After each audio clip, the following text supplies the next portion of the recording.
Françaises, Français et êtres humains venus d'ailleurs, nous sommes aujourd'hui réunis pour bavarder.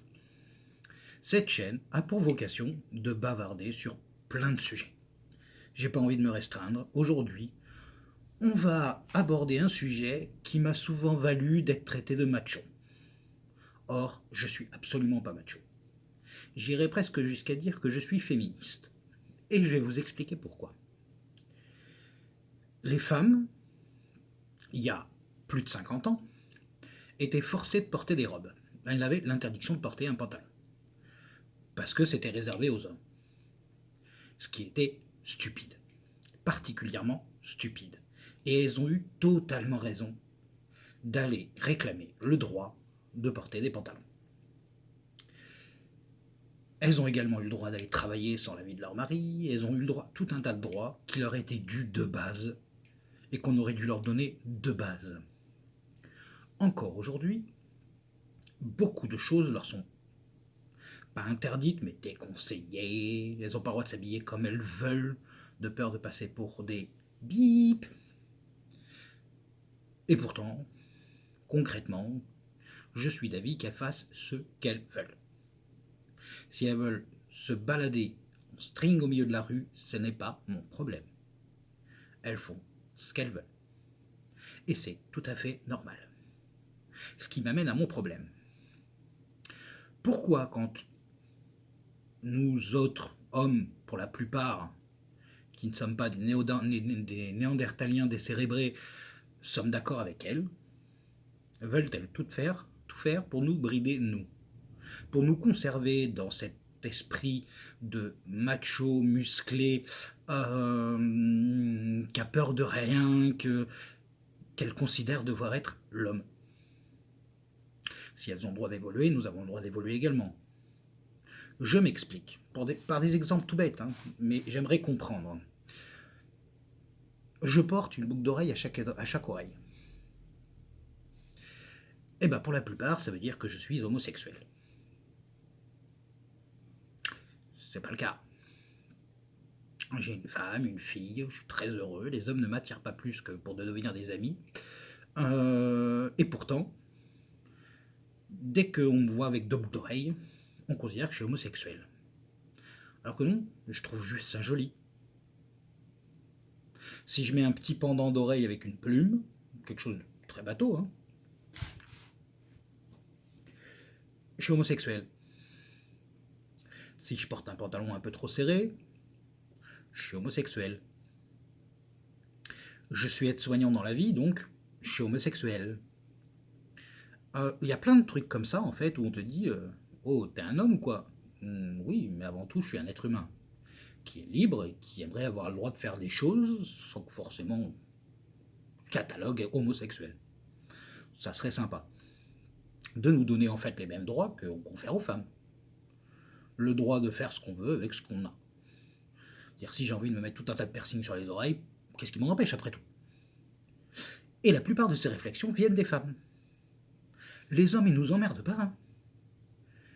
Ils nous voient avec deux boucles d'oreilles, concrètement, ils s'en foutent. Ils s'en foutent. Un pantalon un peu trop serré, ils s'en foutent. Sauf les cherche-merde, mais il y en a partout. Mais sinon, ils s'en foutent. Mais les femmes, souvent, c'est les premières à bien marquer le coup. C'est pareil. Les femmes, souvent, je suis entouré de femmes, donc je peux en parler, j'ai que ça, des femmes au boulot. Les femmes arrivent, vous tapent sur le ventre en vous disant t'as pris du poids toi dernièrement. Et c'est censé ne rien nous faire. Nous aussi, on peut être gênés, ce qui est mon cas. J'ai de l'embonpoint, il faut que j'y travaille, que je le baisse. Mais j'ai de l'embonpoint et je le vis pas forcément super bien. Comme les femmes, comme tous les êtres humains en fait. Vous voyez, vous, taper sur le ventre d'une nana en lui disant t'as pris quelques kilos toi dernièrement? La gueule qu'elle va vous faire, puis la gueule que toutes les nanas autour vont vous faire en vous disant ça se fait pas, ça se dit pas. Ça se dit pas à un homme non plus.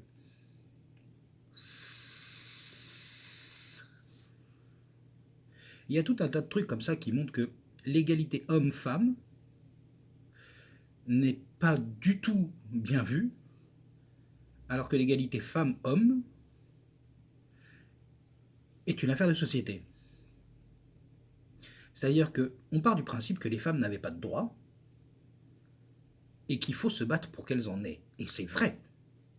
Les femmes n'avaient pas de droits et il faudra continuer à se battre pour qu'elles en aient jusqu'au bout. Mais on veut l'égalité. C'est-à-dire que 1 est égal à 1. 1, c'est pas égal à 0,99999. L'égalité, c'est pas un marché qu'on fait. C'est un idéal qu'on vise. D'accord? Et on va continuer dans les exemples. Dans la société, on trouve beaucoup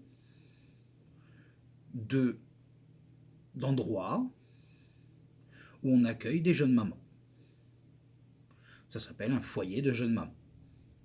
C'est-à-dire c'est un endroit où tu te retrouves seul avec ton gosse, t'es une maman, t'es seul avec ton gosse, le mec s'est barré, on t'accueille à des prix défiant toute concurrence pour que tu puisses, comme il faut, élever ton gosse. Allez, on fait un jeu. Tout le monde cherche un foyer de jeunes papas. Mettez-vous à sa recherche tout de suite. Et vous m'envoyez l'adresse dans les commentaires. Vous avez le droit dans les commentaires de dire je suis pas d'accord parce que, au contraire, discutons-en dans les commentaires. C'est une bonne chose. Mais au final, quand on regarde, moi j'en ai jamais trouvé des foyers de jeunes papas. Et on n'est pas les bienvenus dans les foyers de jeunes mamans. Ensuite, mis à part en prouvant que votre ex-compagne est droguée, prostituée, SDF, en gros, en faisant tout pour détruire cette femme que vous avez aimée, vous êtes incapable d'avoir la garde de votre enfant quand vous êtes un homme. Parce qu'on part du principe que c'est d'abord maman et ensuite papa. C'est pas normal. Tout comme c'est pas normal de dire que pour le boulot, c'est d'abord papa et ensuite maman. C'est pas normal. On ne devrait pas être catalogué en vue de ce qu'on a entre les cuisses, qu'on soit un homme ou une femme. Ça s'appelle l'égalité. Ça devrait être des éléments très prosaïques, qui a le plus d'argent, qui a la stabilité, qui peut offrir le meilleur environnement à son enfant, mais pas elle a une chatte, l'enfant est pour elle. C'est comme la plupart des femmes vous disent, c'est plus mon gosse, c'est moi qui l'ai porté. En rigolant, souvent, je dis à ma compagne, écoute, lève-toi de mon canapé et n'utilise plus ma table, ni mon frigo. Elle me dit, non, c'est le nôtre. Je dis, c'est plus le mien, c'est moi qui l'ai porté. Ça montre la débilité du truc. On ne peut pas reprocher à une femme quelque chose qui lui est physiquement impossible.